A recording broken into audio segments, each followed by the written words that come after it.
guys, so I made sag, and all I did was I put this egg with white vinegar in the fridge for 7 days. You can do it shorter or longer if you want to, but if you do it longer, it might break.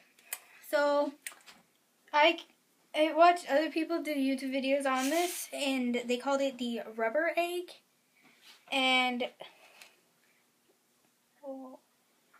it broke. And so basically what you do is you can like squeeze it and it won't break. It's bouncy. It's bouncy.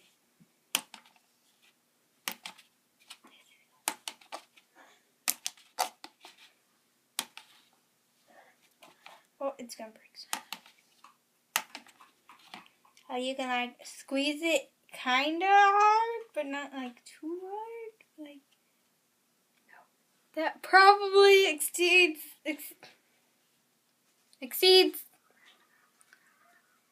the limit. And I'm gonna try to get this plop. Got it!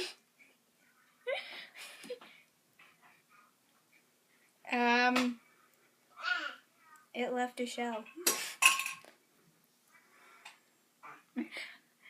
Bye!